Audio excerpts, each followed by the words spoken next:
it says wash your fruits and vegetables. Do you know what the definition of wash or rinse your fruits or vegetables is? Nobody. I mean, you think run them under cold water, right? What that means is that that pesticide or that chemical will come off if you scrub that vegetable or fruit under hot soapy water for 5 minutes. So I don't know how many of you scrub your fruits or vegetables with hot soapy water for 5 minutes. Nobody does. You might as well not even rinse them. It doesn't matter. Okay? So you have these chemicals. You have the carpet. Chemicals. We have mercury in our teeth. More chemicals. You know, you just look at all the cars, and there's just chemicals. And then they're putting in our food. You know, a lot of people don't realize that all these artificial sweeteners are killing us as well. You know, the aspartame. I have people who have aspartame toxicity that have chronic headaches, chronic fatigue. All this chronic stuff is from a buildup of toxins in our body. Most diseases are lifestyle diseases. We choose to eat bad. We choose to eat aspartame. We choose to put Splenda as our sweetener in our coffee and things like that. All that builds up.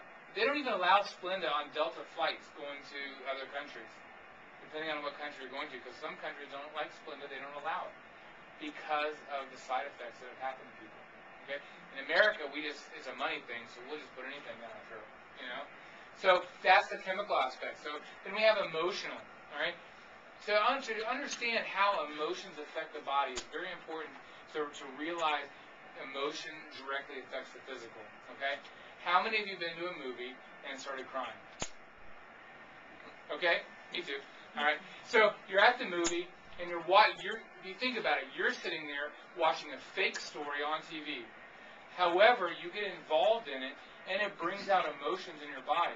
And your heart beats faster, and tears come out your eyes, and you may get goosebumps, and you're shaking because you're crying. Okay, so an emotion from a picture causes a physical change in your body. Okay? So don't you think all day long when that person cuts you off, and things are stressful at work, and your boss is like jumping down your throat to do everything you're supposed to do? All of that affects you little by little by little, and it all builds up to a point you can't handle. And then that breaks down your weakest link, which is usually the physical part of your body.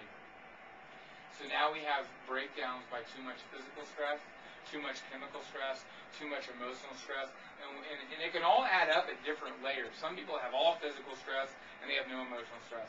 Some people have all emotional stress and they have no physical stress. And then there's a balance in between all of that. So it's important to find out what is your balance. What is causing the stress in your body to have it break down to give you the pain?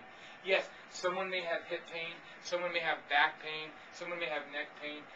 All of these, unless they're caused by a specific injury like a car accident or a fall or whatever, all of these pains that people slowly get is because of stress showing the weakest link on the body. You know, I have people that come in like, well, my knee hurts, but the doctor said it's age. Okay? I want to know how come that knee is a different age than the other knee, because the other knee feels fine. You know, so everything in the body breaks down differently because of the stress that's on the body. And so it's very, very important to figure out what are the stresses causing your weakness. Right? I have a lot of people that come in my office and they say, I am healthy. You know, actually what they say is I'm not sick. I went to the doctor said I'm not sick. You know, I got my checkup this year, I'm healthy, blah, blah, blah. Okay, so what's the doctor doing for you? The doctor's drawing some blood, looking down your throat, looking for signs and symptoms of disease. Okay? You don't have any, so you're not sick. All right?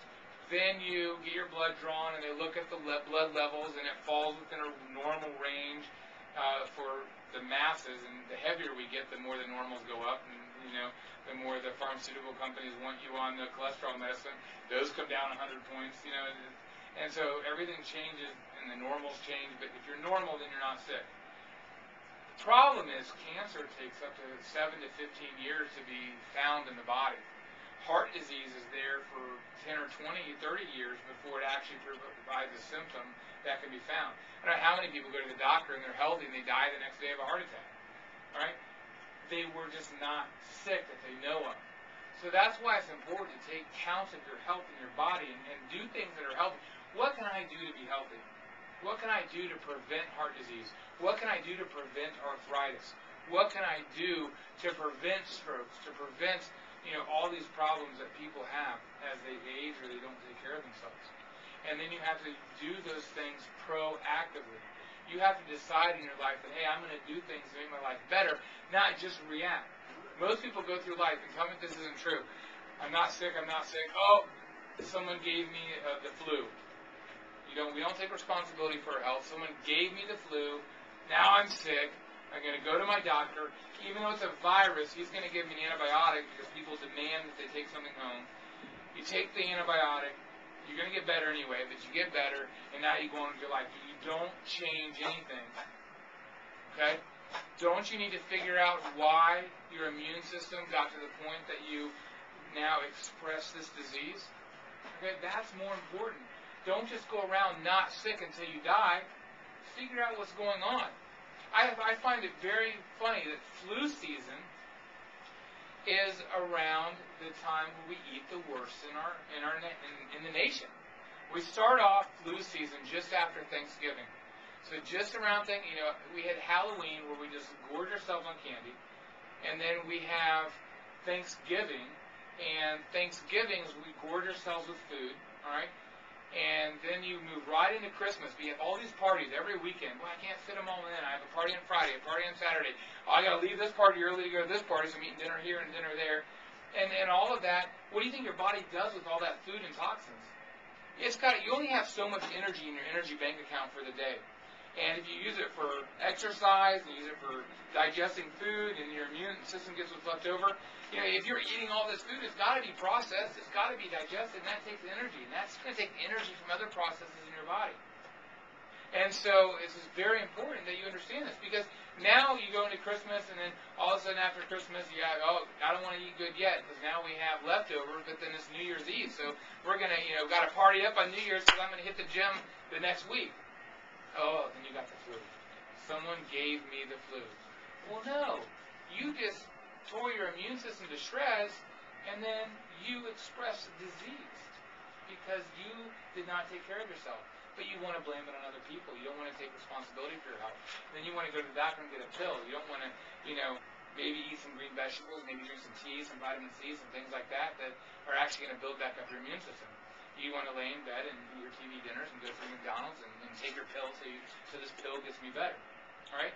So flu season, people are like, oh, well, it's the cold time of year. It's, we're all inside together, so we're passing around these diseases. Okay? Florida, Miami, hello, it's still flu season there, but it's still 80 degrees. It's still flu season in California as it sweeps the nation. Okay? There's nothing attacking you but yourself. Okay? There's nothing that you can't change in your life. All right? So let's go through some things that you can do at home for your physical, chemical, and emotional stress. Your physical stress. Find out, and you have to take account of your life, and you can talk to me about it privately.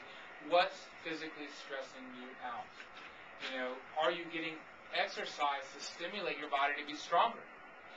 You could be just not getting enough physical stress so that your body's breaking down and it's weak. Does that make sense? So are you walking? Women who walk 20 minutes 4 days a week reduce their breast cancer by 20 times. Okay? It's a big difference. So are you walking? Are you finding time to relax? You might have too much physical stress because you go. You never let anybody help you. You got to control everything, and you won't just lay down and take 5 minutes a day to breathe and relax. Okay, because you're afraid you might miss something or someone's going to do something you can't control. That could be your physical stress. Okay, so you got to figure that out. And so once you figure that out, maybe you decide you need a little time to walk, a little meditation. Maybe you need to start doing some exercise to build up the strength in your body. Maybe your body's out of balance, and so you need to work on that. Okay, that's what you need to be doing at home. You're coming here to see me so I can change the physical part of your body to work better. Now, by changing the physical adjustments, we're allowing the brain to send the signal down the spinal cord. We just had a patient that just left that had numbness and tingling in her fingers. So when I touch her hand and it